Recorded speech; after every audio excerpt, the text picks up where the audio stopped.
Good morning. I hope everybody that listens is keeping well. So I'm outside walking and I was thinking about rituals and religions. Religions have to impose over their devotees certain rituals. They have many functions, like showing the devotee who's in charge. Another function is reunifying the devotee under a practice, reunifying them under a ritual that the devotee will have in common with each other, and that reinforces their sense of unity. Oh, look, someone believes the same thing I do, and they will have something in common to talk about, like the weather, like people who watch the news. They have something they can talk and something that they have in common. By the way, the news was inserting ideas in their little head. It was telling them what to think. And then they cross their neighbors. Hey, did you hear? Oh, yes, I'm in the same page as you are. And they kind of feel good about themselves and about the religion that they are following. There was another thing that I forgot about the ritual. Yes, the belief and doing something in common, a practice. That's why ritual is so powerful. You are engaging in a practice, in a ritual, in common with someone else. Yes, under the wing of a religion, of course. We are social, by the way. We are social creatures. We come together, although we are individuals, but we come together for the benefit of the individual. Together we are stronger. But of course, there's different axiologies, different value systems in this world, and some actually abandon all individuality, and everything they do is for the purpose of the well-being of the collective. The Asians, for instance, the north part, at least the glaciated part, they are extremely into the group dynamics, and the European is a different beast altogether. They are extremely individualistic, and they will use the group to benefit the individual. So anyway,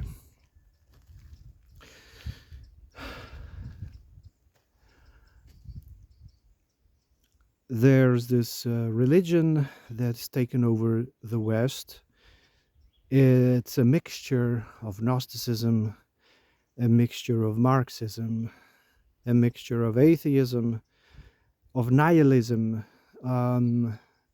Although atheism is a bit different, the original definition of atheism was someone who denied the existence of the soul,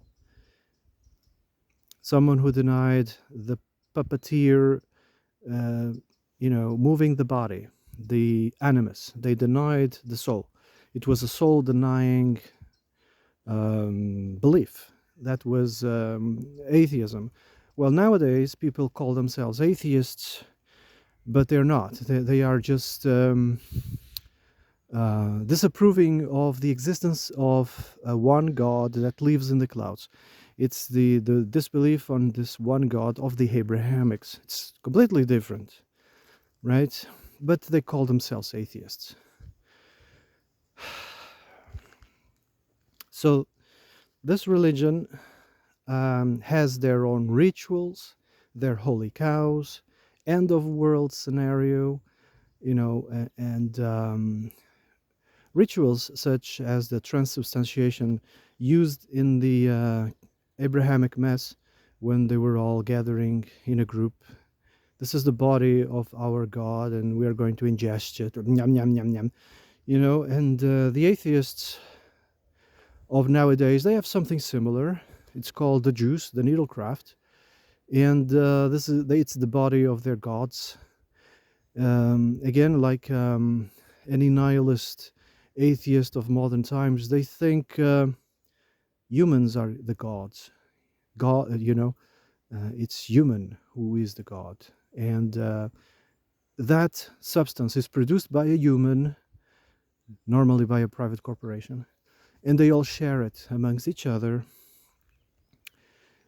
reinforcing their group, their group mentality, reinforcing this thing that they have in common, right? If you were to ask them, what is that for? They will say something crazy like, oh, it's to prevent disease. And you'll be, are you sure? Do you even know what causes disease? They will try to get you into their paradigm of, there's this microscopic thing.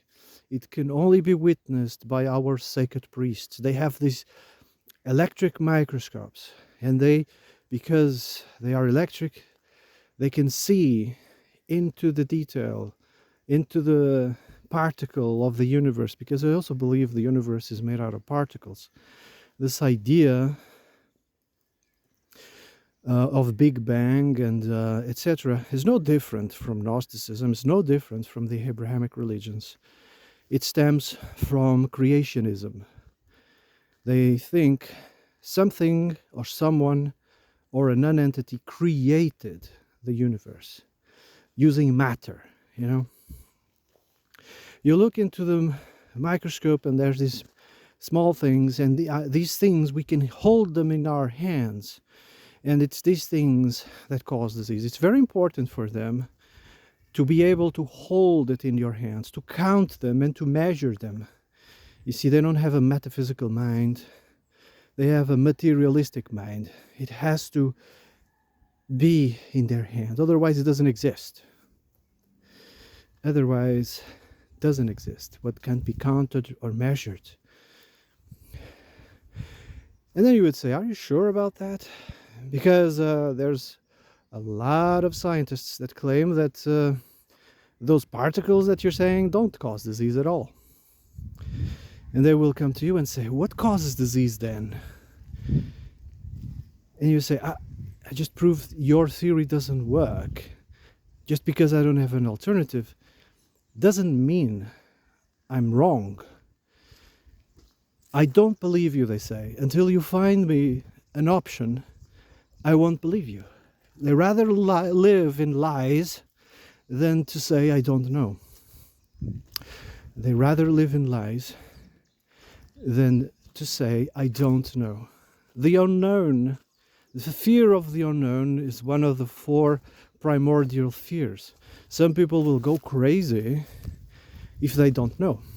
They have to, even if it's a lie. They have to have something there.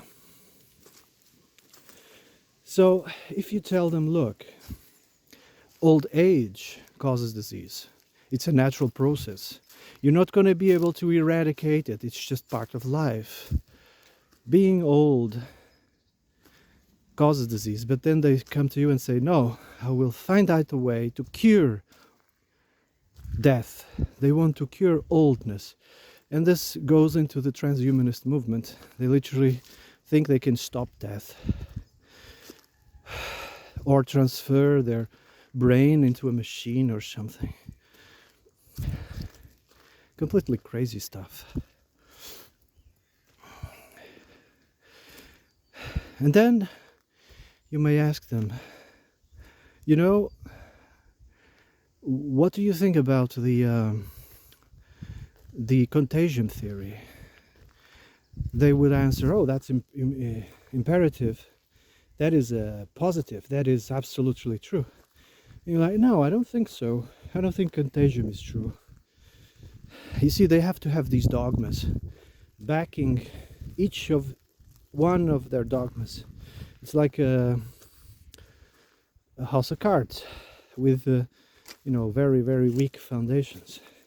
And if one of those cards, it's removed, everything collapses. They think contagion is true.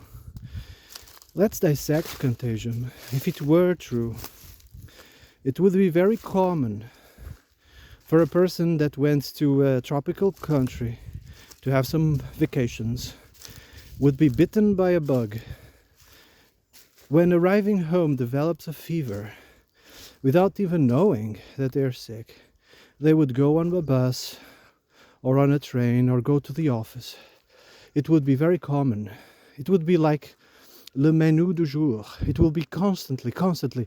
Did you know that one from accounting? Yeah, he went on holidays and now the whole building is contagious. That would be every day. Everybody would have been contagious. And then they say, oh, but people develop resistance, immunity, they say. And there's this thing called herd immunity. You can obtain it by drinking the transubstantiation. I'm like, what?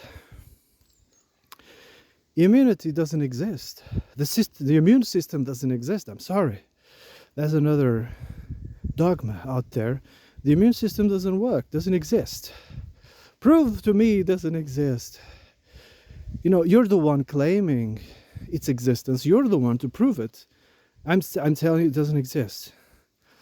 But they turn things around and they think you're the one who has to prove it, not them. You know, absurd claims. And then they ask the listener to prove it. Oh, no, you are the one who has to prove it. But anyway, religion, yeah, it's for the greater good. Excuse me?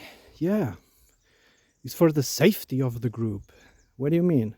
The rituals. You have to practice the same ritual as us. No matter how stupid, how ignorant it is.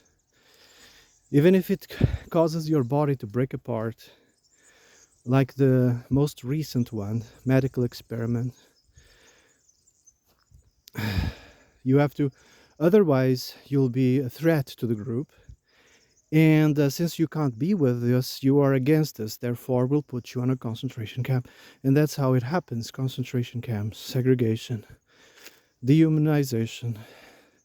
It's this binary thinking. Childish binary thinking. These people are not capable of thinking, of reasoning. It's a behavior.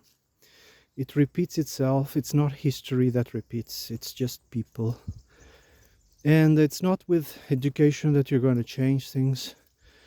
When you try to pass some wisdom, they just can't grasp it. They are able to memorize things. They are experts in memorizing things, actually. And they decorate themselves like a tree, like a Christmas tree. They decorate themselves with medals and documents and PhDs and certificates and doctorates. And because they are good at memorization. But that doesn't mean they are wise at all. If you want to insult an idiot, all you have to do is evoke wisdom. Wisdom doesn't require memorization or intelligence. You know. Anyway, I'm gonna stop talking now. I'm gonna make another audio under a different subject. Have a nice day.